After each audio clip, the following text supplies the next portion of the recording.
If you are a man trying to understand the seismic cultural shifts happening across the West right now, if you are navigating the complexities of the manosphere, or if you're just deeply invested in men's rights and trying to make sense of what is happening to the spaces, the institutions, and really the culture you grew up in, Yeah, today's deep dive is curated exactly for you.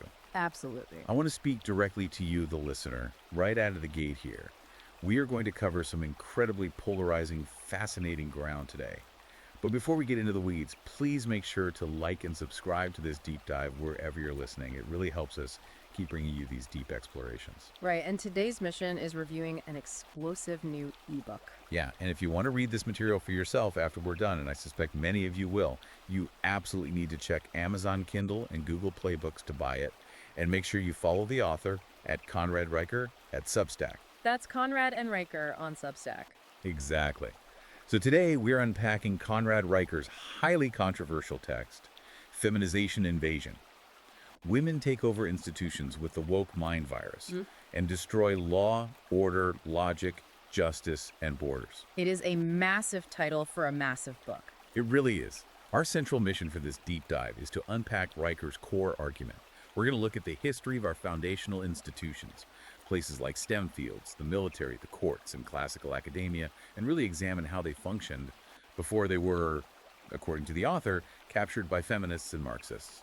And before we dive into the substance of this incredibly detailed text, I need to make a crucial, crystal clear disclaimer to you, the listener. Yeah, this is important. The source material we are looking at today is highly politically charged.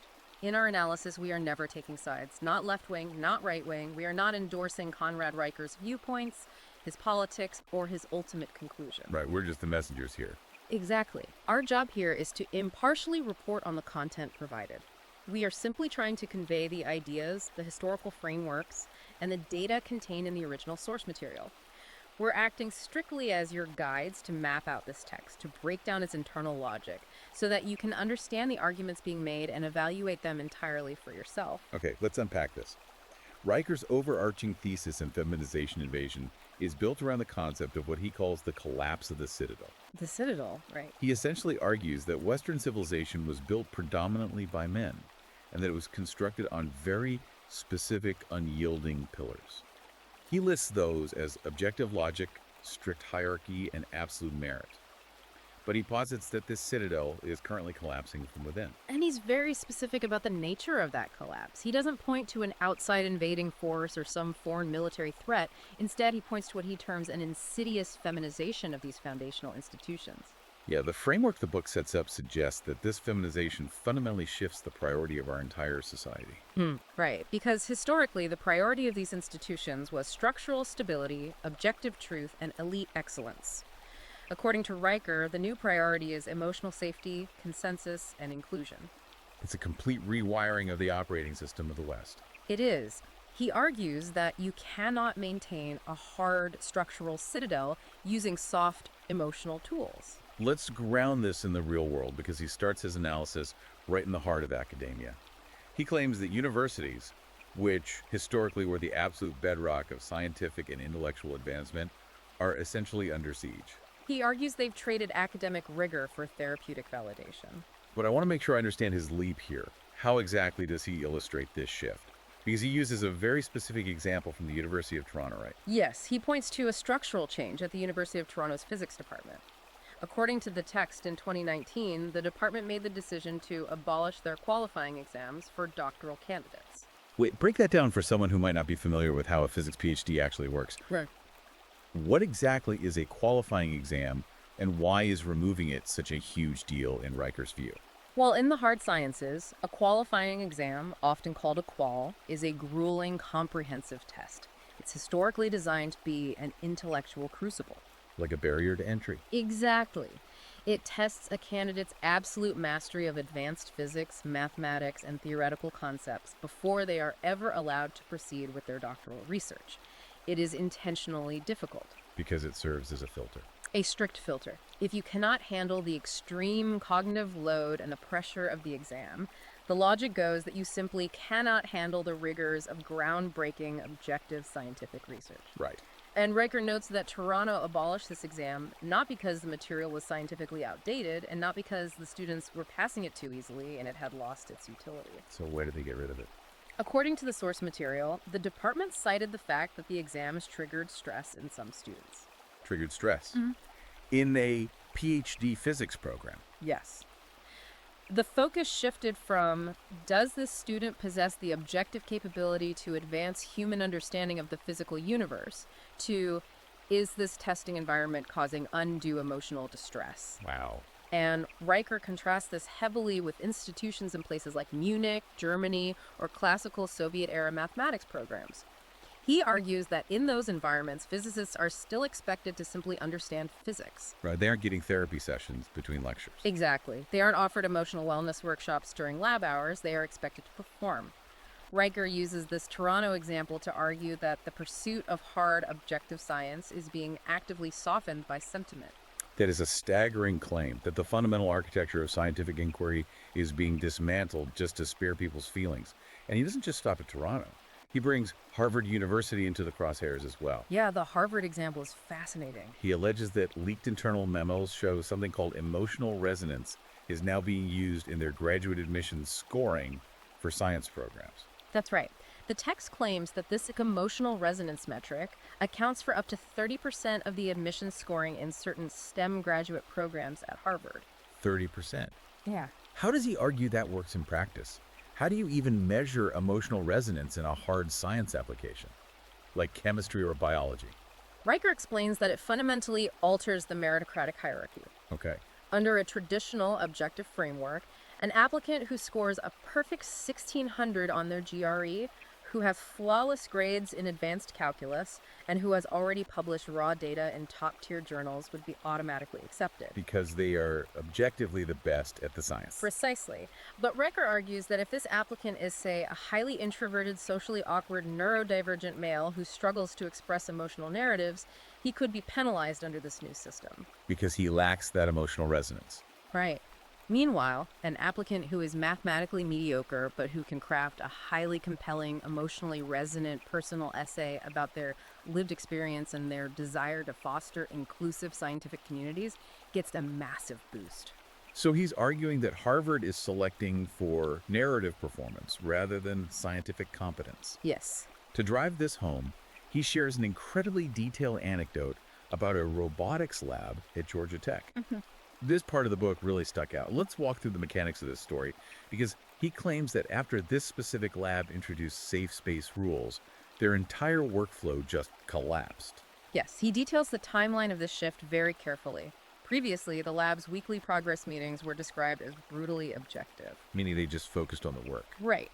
If a robotic arm failed, a stress test, or a line of code was buggy, the team would aggressively tear down the problem, critique the work, and find a solution. It was a harsh but highly efficient environment focused entirely on the machinery.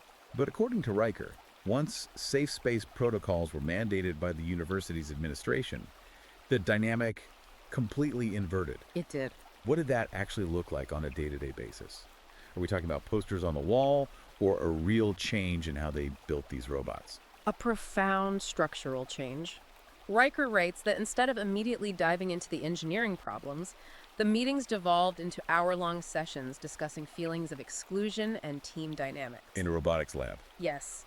He highlights a specific instance where a female graduate student demanded a mandatory vulnerability check-in before anyone was even allowed to touch a soldering iron or open a CAD file. A vulnerability check-in. Everyone had to sit in a circle and express how they were feeling that day and whether they felt supported by the team. And what was the measurable fallout from that, according to the data he presents? According to his analysis, productivity in that robotics lab dropped by an astounding 60% within a single semester. 60%. Milestones were missed, prototypes weren't finished.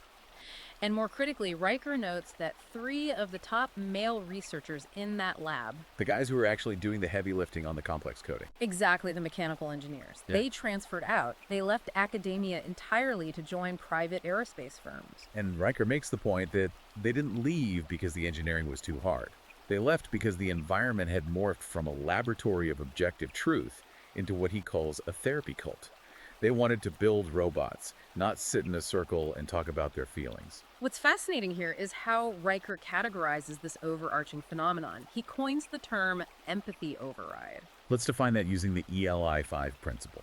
Explain, like I'm 5, what exactly is empathy override? In simple terms, imagine you were building an airplane.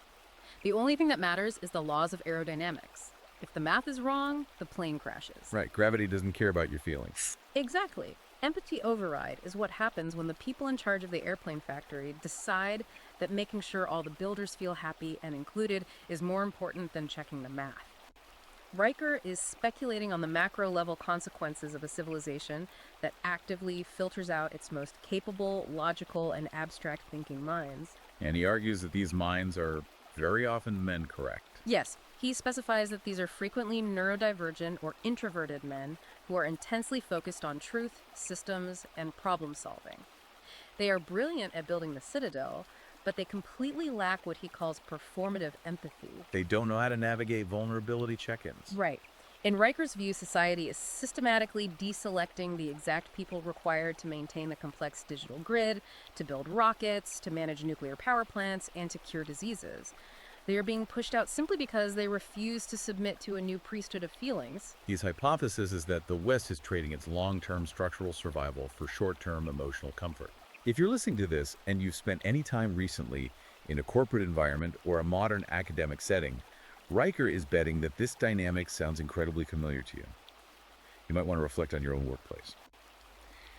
Have you been in a meeting where hard logic, raw data, or the brutal truth of a failing project had to be suppressed or softened? Just to keep the peace. Exactly.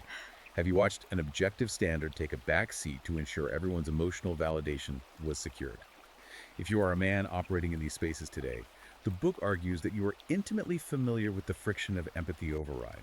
Moving from the physical structures of academia into the very tools of human thought, Riker transitions in chapters 2 and 9 to a concept he calls the woke mind virus, and what he views as the systematic death of logic. The actual death of logic. Yes, he argues that it's not just the buildings, the labs, and the jobs that are being altered, it's the actual language we speak and the cognitive frameworks we use to process reality.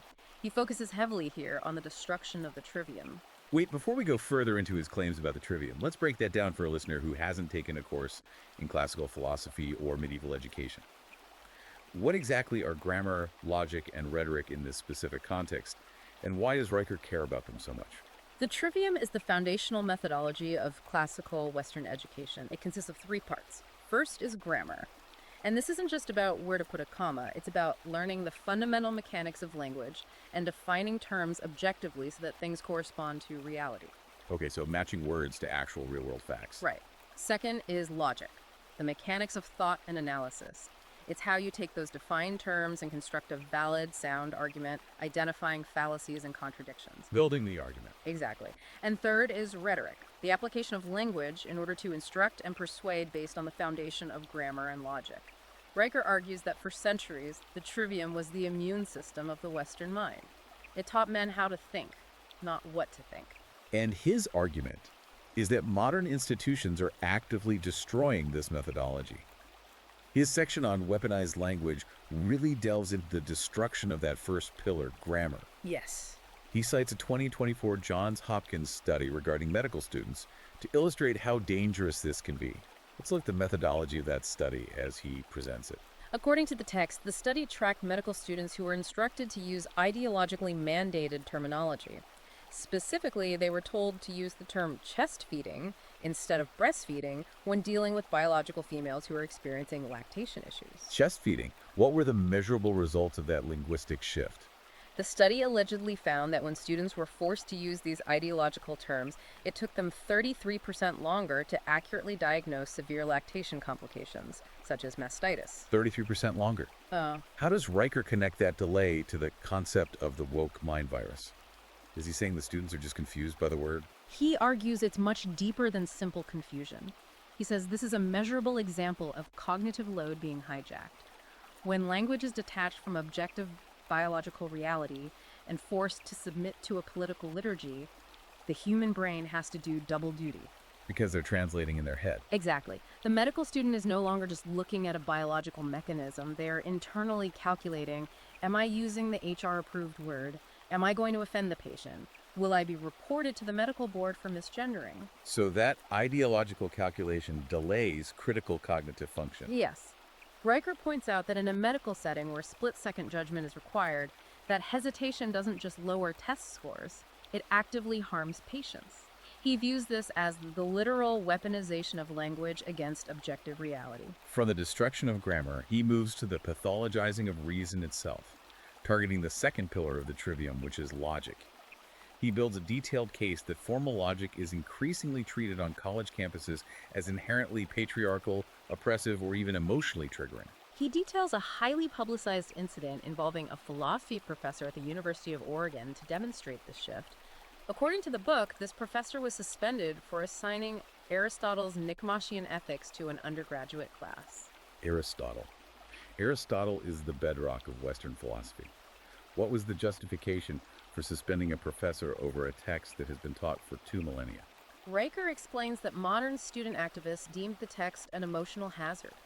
Nicomachean Ethics focuses heavily on objective virtue, strict moral hierarchy, and the supremacy of human reason over base emotion. Which flies in the face of empathy override. Exactly. The student complaints, as cited in the book, argued that insisting on an objective standard of logic and virtue was oppressive to individuals whose lived experiences didn't align with those traditional structures. The university administration sided with the students' emotional distress rather than the academic necessity of teaching classical logic. He also points to a systemic curriculum change at Oberlin College to show how widespread this is. He claims Oberlin completely removed formal deductive logic from its core curriculum requirements. What did they replace it with? According to Riker, they replaced it with a mandatory framework called critical justice reasoning. How does teaching critical justice reasoning actually replace a logic course in practice? What is the functional difference for the student? To put that in plain English, formal logic teaches a student to evaluate a claim based on its premises and evidence. If A equals B and B equals C, then A equals C. Right. It doesn't matter who is saying it. The math of the argument is either sound or it isn't. Critical justice reasoning, as Riker describes it, completely inverts this. It teaches students to analyze the power dynamics of the people involved before looking at the objective facts. So looking at privilege. Yes. It asks who holds the systemic power in this equation and who is marginalized. The truth value of a statement becomes dependent on the identity of the speaker rather than the objective evidence. That completely destroys the concept of objective truth. And Riker points to data alleging that after implementing this framework, Oberlin saw a massive 70% drop in objective deductive reasoning scores among its graduates over a 5-year period. He argues that you cannot teach a mind to prioritize social justice and expect it to retain the capacity for rigorous, unbiased logic. Here's where it gets really interesting. Riker takes all these examples, the medical terminology, the banning of Aristotle, the dismantling of logic, and makes a massive speculative leap. He argues that what we commonly call cultural Marxism is essentially just feminization dressed up as morality. This is a core component of his thesis. He views cultural Marxism as a Trojan horse. Let's make sure we clarify his terms here. When he says cultural Marxism acts as a Trojan horse, what exactly are the mechanics of that? How does it operate? Well, traditional Marxism focused on class struggle. The workers against the owners, the proletariat against the bourgeoisie. It was an economic battle. Right. Cultural Marxism, as Riker defines it in the text, shifts that battleground from economics to culture, identity, and social institutions. Instead of workers versus owners, it's the marginalized versus the privileged. Okay. Riker argues that this ideology uses the language of female socialization, inclusion, empathy, care, and the protection of victims as a moral shield. The Trojan horse is the promise of fairness and compassion, but once it is inside the gates of an institution, the soldiers spill out. And those soldiers are doing what exactly? According to Riker, they are designed to aggressively dismantle merit, excellence, and objective standards. To illustrate this Trojan horse in action, he spends a lot of time analyzing the highly publicized events at Evergreen State College. Let's walk through the timeline of that event day by day to show the mechanics of this ideological shift, because he frames it as a watershed moment. Riker uses Evergreen as the ultimate case study. Historically, Evergreen had a tradition called the Day of Absence. It was based on a play, And the premise was that minority students and faculty would voluntarily leave the campus for a day to highlight their vital contributions to the community by their absence. A voluntary demonstration of value. Exactly. But in 2017, the organizers inverted the dynamic. How do you invert it? They demanded that all white students and faculty physically vacate the campus for the day. It was no longer a voluntary absence to show value. It was a mandatory expulsion based on racial identity, framed as a necessary exercise in social justice and creating a safe space. And this is where Brett Weinstein, a biology professor, comes into the narrative. What was his response, and how does Riker interpret it? Weinstein refused to leave. But critically, as Riker points out, he didn't refuse with anger or racial animus. He refused by citing classical liberal principles and objective logic. But he wrote an email. He wrote an email stating that while an individual has the right to voluntarily absent themselves to make a point, a group demanding that another group leave based on their immutable characteristics is an act of oppression. He relied on the trivium, on logic and rhetoric, to make a principled argument. What was the reaction from the institution to that logic? According to the source material, the reaction was explosive. Weinstein was aggressively mobbed by hundreds of students. They surrounded his classroom screaming, explicitly refusing to engage in debate or dialogue. The university president was held hostage in his office by students demanding Weinstein's termination. And the campus police. They were ordered by the administration to stand down. Ultimately, Weinstein and his wife, who was also a professor, had to flee the campus for their physical safety and eventually resigned. Riker frames this entire saga not just as a localized racial conflict or a campus freakout, but as a total systemic rejection of the objective, fact-based worldview.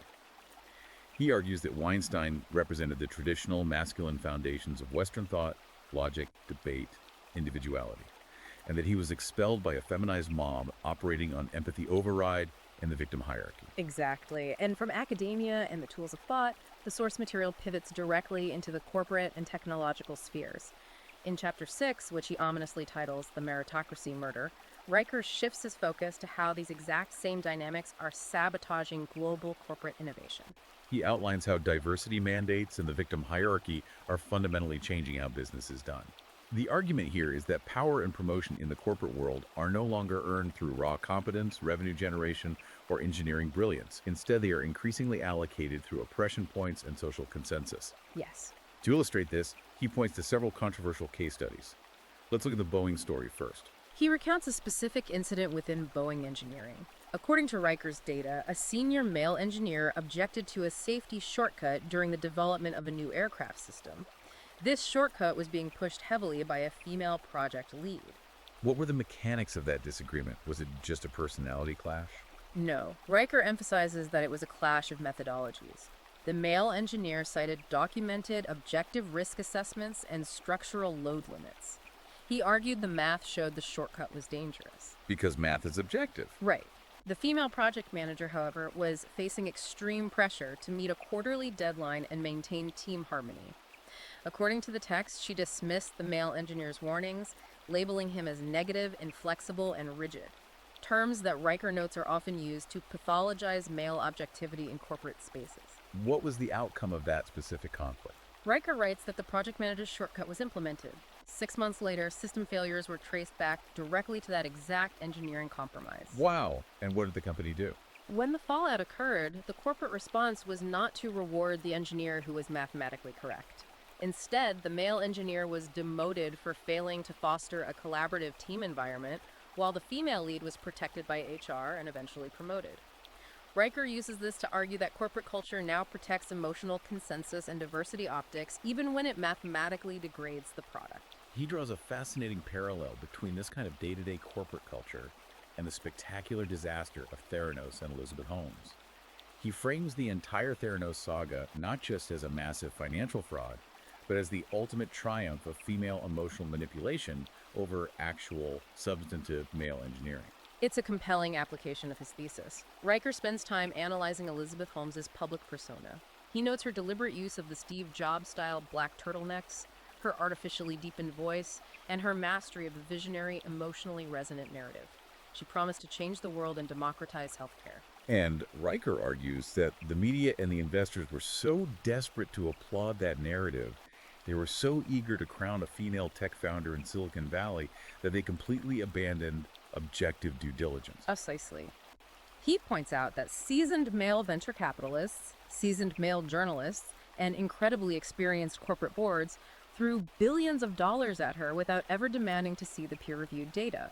They ignored the fact that the proprietary blood testing machines, the Edisons, literally did not work. Because the story was too good. Right. Behind the scenes, the male engineers at Theranos were constantly raising red flags, pointing out that the physics and chemistry of testing a single drop of blood were failing. But their objective concerns were crushed under the weight of Holmes's compelling emotional narrative and the societal desire to champion her identity. The book argues that innovation cannot survive that kind of environment. To back up these corporate anecdotes, he brings in some heavy quantitative data. Let's unpack the methodology of the MIT and Harvard studies he cites, because this is where he tries to prove that diversity mandates actively destroy efficiency. If we connect this to the bigger picture, Riker leans on a 2023 MIT study that looked at technical engineering teams. The study analyzed what happened when strict gender parity mandates, meaning an equal number of men and women, were imposed on these highly technical, mathematically driven project teams from the top down. What did the researchers measure and what did they find? They measured project completion times and error rates. The data allegedly showed that when these parity mandates were forced, project completion times ballooned by 27%. 27%. But does the study explain why it took 27% longer? Is Riker claiming women are worse engineers? No, Riker is careful to frame it as a clash of communication styles and priorities, not necessarily raw intelligence. He argues that inserting a mandate changes the focus from getting the job done at all costs to ensuring everyone feels heard and validated during the process. He supports this with a Harvard Business School finding. Okay, what does Harvard find? This study analyzed firms that explicitly prioritized diversity and inclusion metrics over raw, objective merit in their hiring and promotion practices. And what was the measurable impact on their research and development? The Harvard data found a 22% drop in R&D productivity within 3 years of implementing those priorities. Fewer patents were filed, fewer viable products were developed, and the time to market increased significantly. So the actual output just tanked. Yes. Riker essentially argues that hardcore innovation cannot be legislated or democratized.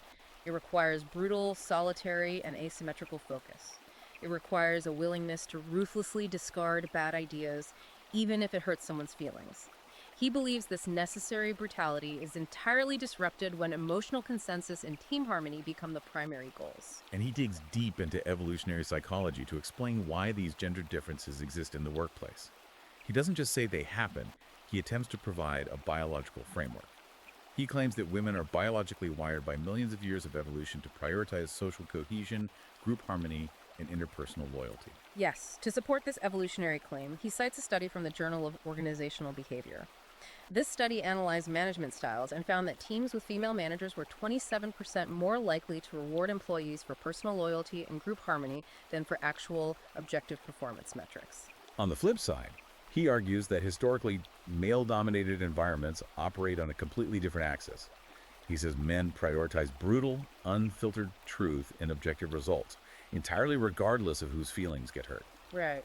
He uses the analogy of a hunting party. If the mammoth isn't killed, the tribe starves. It doesn't matter if everyone felt included in this spear-throwing strategy, the only metric of success is survival. It's a fascinating, if incredibly polarizing, way to look at modern office dynamics. This deep dive into evolutionary psychology naturally leads into Riker's staunch defense of exclusive male spaces, which he outlines in intricate detail in Chapter 4. He introduces a core anthropological concept that he calls the Forge schema. Let's spend some time on this because it's a central pillar of his worldview. What exactly is the Forge schema, and what historical precedents does he use to justify it? The Forge schema is the anthropological and psychological idea that boys do not automatically mature into capable, resilient men simply by getting older. Riker argues that historically, across almost every successful human culture, from Spartanagogues to Native American rites of passage to traditional British boarding schools, boys require 3 specific elements to transition into manhood. What are those 3 elements? First is rigorous, difficult ritual. Second is strict, unapologetic hierarchy based on competence. And third is unfiltered, harsh male mentorship away from the protective, nurturing gaze of mothers or women in general. And in Riker's view, modern society has systematically pathologized and dismantled these specific spaces. He argues that taking these historically male-only environments and making them co-ed under the guise of inclusion isn't a moral victory. He calls it an infection that destroys the exact mechanism designed to build male resilience. He goes incredibly hard on the Boy Scouts of America to illustrate this destruction. Let's talk about the history of the Scouts and what Riker says has been lost. He details the origin of the Boy Scouts, noting that it was founded by Robert Baden-Powell, a British military officer. The original intent was precisely the forged schema: to take boys out into the wilderness, strip away the comforts of civilization, and teach them hardcore survival skills. Historically, to advance, a boy had to learn to navigate by the stars without a compass, build a friction fire in the rain, administer emergency first aid, and survive alone in the woods. It was about proving competence. It was objective, physical, and hierarchical. If you couldn't tie the knot, you didn't get the badge. But then he details their recent transition into the co-ed organization known as Scouts BSA. What does Riker claim happened to the curriculum during this shift? He argues that the curriculum was completely sanitized to accommodate the new co-ed reality and the priorities of empathy overlaid. According to the text, rigorous physical and wilderness survival requirements were watered down. They were replaced with administrative tasks, digital safety courses, and merit badges focused on understanding gender, practicing emotional validation, and fostering community inclusion. And what does Riker say is the result of that shift for the boys themselves? He points to the massive decline in membership. He argues that boys are dropping out in droves because their biological imperative is not to be included in a therapeutic discussion circle in the woods. They instinctively want to be challenged, they want danger, they want competition, and they want to be forged. When the space becomes safe and feminized, it loses all utility for male development. If that is what he claims happens in a relatively low-stakes environment, like a weekend camping trip, what does he say happens when these same dynamics are applied to environments where lives are actually on the line? That's exactly where he goes next. He pivots from the Boy Scouts directly to the absolute highest stakes environment imaginable, the military. He argues that the forced integration of women into elite combat units is the ultimate fatal expression of the empathy override. To back this up, he cites a highly controversial leaked Pentagon report. What did that data reveal about the day-to-day reality of integrated units? According to Riker's summary of the leaked report, it revealed a massive HR crisis within the ranks. The data allegedly showed that male soldiers were 68% more likely to be reported for inappropriate behavior, language, or harassment simply for serving in close proximity to female personnel. 68%. Right. And Riker argues this isn't because the male soldiers suddenly became predators. It's because the rush, abrasive, dark humor culture necessary to cope with the horrors of combat clashes entirely with the sensitivities of female personnel and modern HR regulations. He argues that the mere presence of women turns male soldiers into liabilities in their own units. He also points to the elite tier of the military, specifically the Navy SEALs. He notes that the military quietly paused gender integration efforts in certain special operations programs. Why did they do that? He writes that despite intense political pressure from the Pentagon to graduate a female SEAL, female candidates experienced a 100% failure rate over 3 consecutive grueling selection cycles. 100% failure. And critically, Riker alleges this occurred even after certain physical standards, like ruck weights and timed runs, were reportedly adjusted or softened behind the scenes to try and facilitate a passing grade. The raw biological reality of combat swimming, log PT, and sleep deprivation could not be overcome by diversity mandates. And this is where Riker introduces another crucial concept, the oxygen principle. Let's break down the mechanics of this idea. What is the oxygen principle, and how does it relate to communication in high-stakes environments? The oxygen principle is Riker's theory that exclusively male environments provide the necessary psychological oxygen for unfiltered truth, abrasive banter, and extreme resilience. Men, he argues, communicate through conflict and insult to build trust. So taking the filter off. Exactly. When women are inserted into these environments, the dynamic instantly shifts. Men, either through biological instinct to protect women or fear of HR reprisal, immediately begin to filter their language and soften their behavior. The banter dies. The room gets quiet. And Riker argues this isn't just about men missing their dirty jokes. He argues this filtering process introduces lethal hesitation. He shares a very specific anecdote from an F-18 fighter pilot to illustrate this. Tell us about the cockpit language. It's a chilling example. The pilot interviewed in the book explained that flying a fighter jet off an aircraft carrier or engaging in a dogfight requires split-second, perfectly precise, and often harshly critical communication. Historically, if a wingman was making a fatal error, the lead pilot would scream expletives, violently correcting the behavior in an instant. It was brutal, but it saved lives. How did that change after female officers joined the squadron? The pilot stated that communication completely transformed. Because the military had instituted strict anti-harassment policies, pilots became terrified of sounding aggressive or hostile over the comms. Instead of brutally and quickly screaming at a wingman to pull up, pilots started using HR-approved, softened, diplomatic language. They would ask, "Could you possibly check your altitude?" Riker argues that under the immense physical and cognitive stress of aerial combat, taking 2 extra seconds to soften your tone so you don't get a reprimand gets people killed. The oxygen principle was removed, and lethal hesitation replaced it. If you're listening to this, I want you to reflect on Riker's oxygen principle. Think about the spaces in your own life. Have you felt the evaporation of brotherhood? Have the spaces where you used to speak freely, compete fiercely, and build genuine bonds been sanitized, moderated, and HRified? Are you constantly filtering your words, calculating whether a joke or a harsh truth is going to result in a complaint? Riker believes this is a universal, suffocating experience for almost every man operating in the West today. This theme of constantly walking on eggshells and fearing reprisal transitions seamlessly into chapters 7 and 14, where Riker tackles the legal and judicial systems. He argues that this isn't just a cultural annoyance, it has been codified into law. He posits that there is a systemic gaslighting of men and a total institutional erosion of due process. To explain this, he introduces the mercy schema. Let's define the mercy schema. How does he claim the modern justice system is fundamentally biased? The mercy schema is a term Riker uses to describe a systemic judicial inversion. Historically, justice was supposed to be blind, weighing evidence objectively regardless of the identities involved. But Riker argues the modern system operates on an automatic, pre-conscious assumption. Which is? That women are inherent, perpetual victims requiring state protection, and men are inherent, perpetual perpetrators requiring state control. To illustrate what he views as a grotesque double standard, Riker points to several highly controversial legal case studies. Let's look at the specific case of Lisa Fiedler that he details in the book. What happened there? Lisa Fiedler was an Ohio nurse. According to the court records cited by Riker, she systematically drugged and sexually assaulted at least 22 male patients under her care over a period of several years. The evidence was reportedly overwhelming. There was DNA, there were clear victim accounts from the men, and there's a clear abuse of medical authority. And what was the judicial outcome of those 22 assaults? She received 0 prison time. She was given probation. For 22 assaults. Right. Riker contrasts this extreme leniency with how the judicial system routinely throws the book at male offenders for far lesser crimes, often imposing decades in prison. He argues that the legal system is literally incapable of viewing a woman as a predatory aggressor and a man as a vulnerable victim. The mercy schema overrides the objective facts of the crimes. He also dives incredibly deep into the phenomenon of Title IX's kangaroo courts on college campuses, which operates outside the standard legal system. He details the story of a 21-year-old engineering student in Colorado. Walk me through the mechanics of that specific tribunal, because it highlights exactly what Riker means by the death of due process.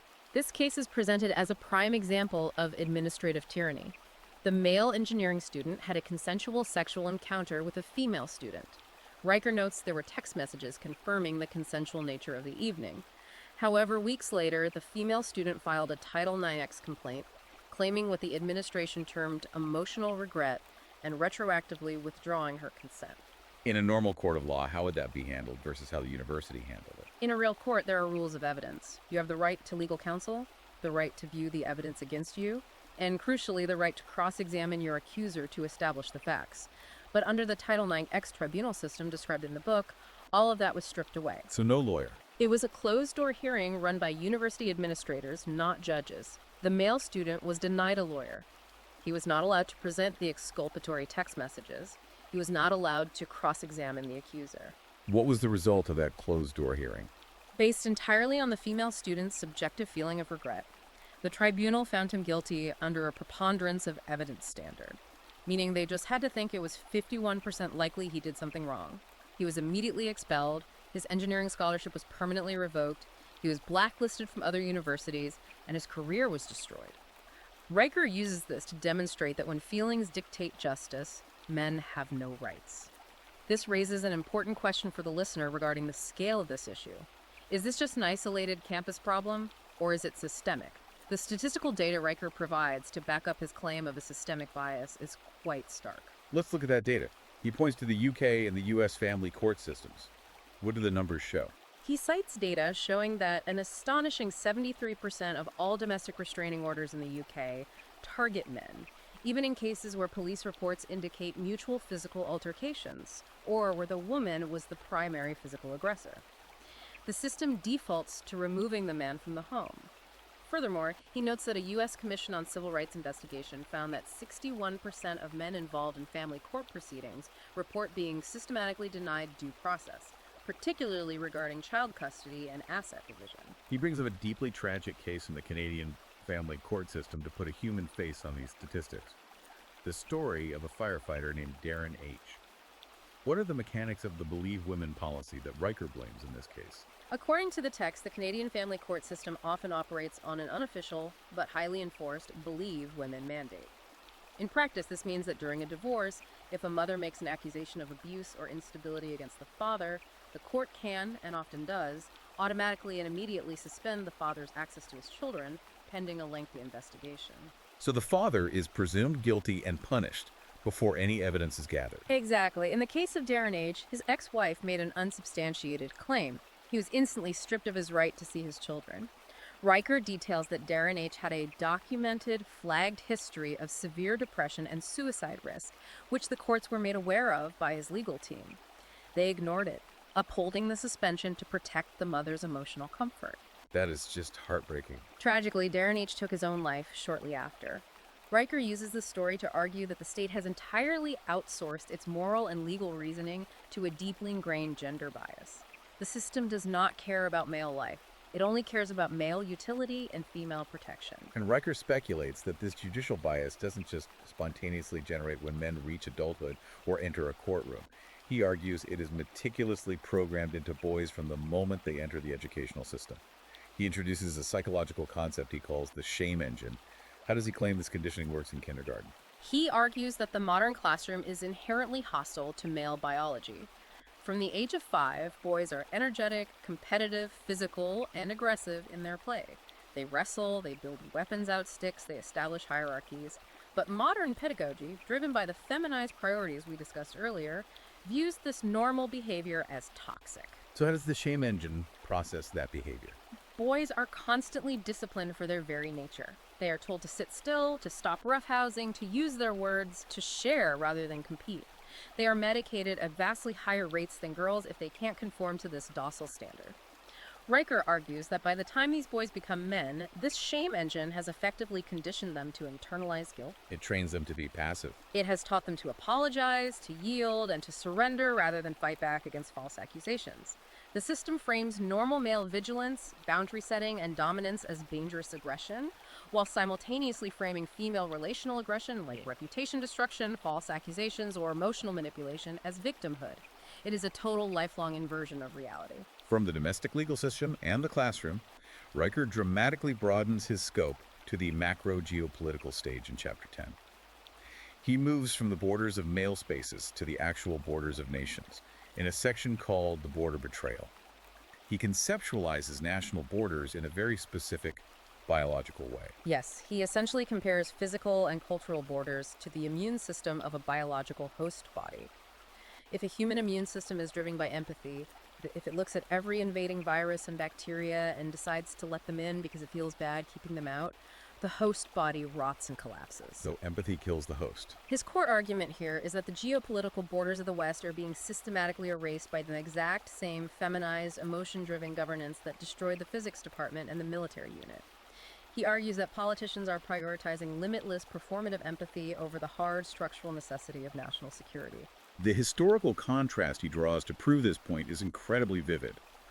On one side, he looks at the massive European migrant crisis and former German Chancellor Angela Merkel's actions in 2015. Walk us through her Wir schaffen das policy and the data Riker attaches to it. In 2015, facing millions of migrants from the Middle East and North Africa, Merkel famously declared Wir schaffen das, which translates to, "We can manage this or we can do this." She effectively bypassed standard immigration protocols and opened Germany's borders to a massive, largely unvetted wave of predominantly young male migrants. What is the specific gender dynamic Riker highlights regarding the political support for that decision?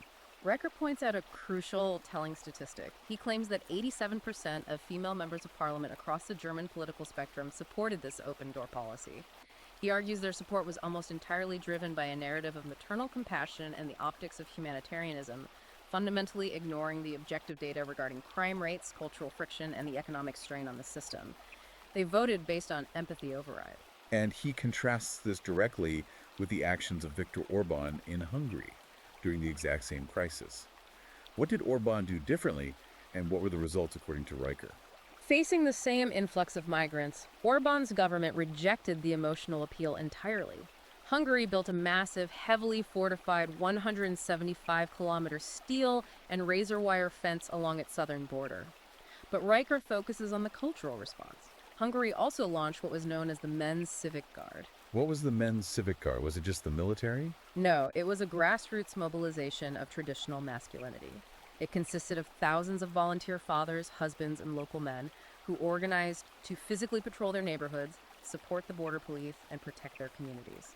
They relied on the forge schema, hierarchy, duty, and physical presence. And what was the quantifiable result of building a steel fence and deploying fathers to the border? According to the data Riker cites, the result was a massive 30% drop in petty crime in border cities like Szeged, and the maintenance of a highly secure, stable nation. He uses this contrast to argue that empathy destroys nations, while masculine boundaries preserve them. To further analyze this clash between empathy and security within the legal framework of borders, Riker unpacks a detailed 2022 TRAC immigration report regarding the United States. What did that data reveal about how different judges handle the border? The report analyzed the decisions of U.S. immigration judges. It allegedly shows that female judges grant asylum to migrants at 2.1 times the rate of male judges. Does Riker explain why that discrepancy exists? Are female judges just reading the law differently? Riker argues it's a perfect microcosm of his thesis. He claims that in asylum cases, the evidence is often very weak, relying heavily on the unverified emotional narrative of the migrant claiming persecution. Male judges operating on logic and skepticism are statistically more likely to demand objective proof and deny the claim if the data isn't there. Female judges operating under the mercy schema are statistically more likely to prioritize the emotional narrative and the performance of care over hard data, threat assessment, and the structural integrity of the nation's immigration laws. So what does this all mean? We've covered the universities, the corporations, the military, the courts, and the borders. Where does this leave men who are living in a society that, according to Riker's exhaustive analysis, actively punishes their excellence, gaslights their biological reality, criminalizes their spaces, and prioritizes feelings over physics? This brings us to the final and perhaps most impactful chapters of the book, focusing on what he calls the male exodus and the path to sovereignty. Riker identifies a massive, silent phenomenon occurring right now, the withdrawal spiral. The withdrawal spiral is his term for the reality that men are quietly, resolutely, and permanently opting out. They aren't protesting in the streets, they aren't writing angry letters to HR, they are simply walking away from the citadel they built. The dropout data he shares to illustrate this exodus is genuinely alarming. Let's look at the corporate sector first. What is happening with high IQ men? He cites a startling demographic statistic indicating that 78% of high IQ, highly competent men in their prime earning years are now actively avoiding promotion into middle or upper corporate leadership roles. Why would men turn down more money and more power? Because the cost of that power is total submission to the woke mind virus. Riker argues these men refuse to navigate the minefields of performative empathy, DEI mandates, and constant HR tribunals. They calculate the risk-to-reward ratio of managing a team where one misinterpreted joke or one strict performance review can destroy their career, and they decide it's simply not worth it. So they just step back. They are choosing lower stress, individual contributor roles where they can just do the math and go home. He also looks at the educational sector. He notes that male enrollment in teacher training programs is down an astounding 61% over the last decade. Men are completely abandoning the classroom. Yes, driven by the shame engine and the fear of false accusations we discussed earlier, men have realized that being a male teacher is an unacceptable legal and social liability. And finally, he identifies what economists are calling the dad recession. What is that, and how does it tie into the family courts? He points to recent Federal Reserve and sociological data suggesting a massive spike in men choosing to remain single and childless. But critically, these men are reporting higher financial stability, lower stress, and higher overall life satisfaction than their married peers. So they're happier alone. Riker argues this is a direct logical response to the mercy schema. Men are looking at the 61% statistic of being denied due process in family court. They are looking at cases like Darren H., and they are making the rational choice to avoid a legal contract that treats them as disposable liabilities. They are starving the system of their participation. But Riker doesn't just leave the reader in a state of despair and nihilism. He proposes very concrete solutions for what he terms a male renaissance. And I think it's crucial to point out here what he doesn't advocate for. He does not advocate for political violence. He doesn't advocate for protests. And surprisingly, he doesn't even advocate for trying to reform the current woke institutions. He believes the Citadel is too rotten to save. Correct. His solution is absolute rejection. He advocates for the building of parallel, unapologetically male-only institutions. He wants men to build new structures entirely outside the gaze and the control of the current system. He gives some great examples of where this is already happening successfully. He points to the massive success of the men's sheds movement in Australia. What exactly is a men's shed? It's a brilliant, simple concept. There are now over 1,200 locations across Australia. They are literally just large workshops equipped with woodworking tools, metalworking gear, and auto repair equipment. They are strictly male-only spaces. There is no HR department, there is no DEI mandate, and there is no emotional curriculum. Men just go there to build things. Men go there, stand shoulder to shoulder, build physical objects, fix engines, and talk honestly with dark humor and unfiltered truth. Riker cites psychological data showing these sheds have done more to lower male suicide rates and depression in those communities than millions of dollars in state-funded therapy. They rely on the Forge schema and the oxygen principle. He also calls for the creation of underground technical guilds. What is his vision for the future of tech and engineering? He envisions a network of decentralized, private guilds for coders, architects, and engineers. These would be invitation-only collectives that operate purely on absolute merit and objective capability, completely ignoring corporate diversity mandates. They would quietly build the software and the infrastructure of the future, while the mainstream corporations collapse under the weight of their own empathy, overrides, and 27% delays. And regarding education, he highlights the rise of classical academies, specifically mentioning networks like Great Hearts in the United States. Why does he view these as a solution? Because these academies are actively reviving the trivium. They're separating from the public school system and going back to teaching boys rigorous grammar, strict formal logic, rhetoric, and debate. They are reading Aristotle. They do not use trigger warnings. They are intentionally forging the next generation of minds to be resilient, logical, and immune to the woke mind virus. It's a call for total intellectual, physical, and economic sovereignty. If you are listening to this right now, I want you to consider your own sovereignty in light of Riker's arguments. Are you just quietly withdrawing into silence and isolation, watching the system decay? Or are you actively building? Are you creating your own version of what Riker calls the Danish Manhider, those isolated cultural male cabins of resilience where objective truth, competence, and hard skills are the only things that matter? Are you finding your brotherhood and forging your own parallel citadel? As we wrap up this extensive deep dive, I want to leave you with a final, highly provocative thought to mull over, building on the historical framework Riker establishes throughout the book. Throughout Feminization Invasion, Riker repeatedly compares the modern West to the decline and fall of the Roman Empire. But consider his specific angle. The Roman Empire ultimately fell not because of the overwhelming strength of outside barbarian invaders. Right. It fell because it outsourced its defense to mercenaries, softened its internal culture, and abandoned its core, harsh Roman virtues for internal comfort and decadence. The parallels he draws are striking. Now projects that onto our reality. What exactly happens to our modern, highly complex world? What happens to the incredibly fragile digital grid that runs our banking and our logistics? What happens to the physical infrastructure, the dams, the bridges, the power plants that keeps our cities from collapsing? What happens to the justice system that maintains basic order when the very last of the highly competent, logical, stoic, rule-following men finally decide that they have had enough? When they truly walk away.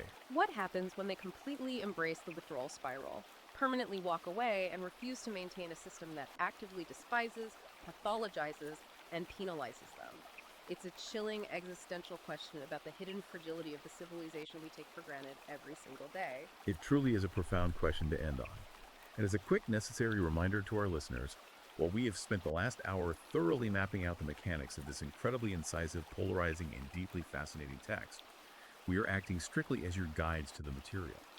We're unpacking the book's logic. We're not endorsing the ideology, the politics, or the conclusions, but rather exploring the intense arguments presented. If this deep dive into the hidden history of our institutions, the mechanics of the manosphere, and the biological realities of our culture has hooked you, and given the depth of what we just covered, I know it has, you absolutely must read the full source material for yourself to see his data firsthand. Do not wait. Go to Amazon Kindle and Google Play Books right now to buy Conrad Reicher's ebook, Feminization Invasion. And to keep up with his ongoing cultural analysis, do not forget to follow the author at Conrad Reicher at his Substack. Finally, please remember to like and subscribe to the show so we can keep bringing you these massive, unfiltered deep dives into the book shaping our world. Thanks for listening, and we'll see you next time.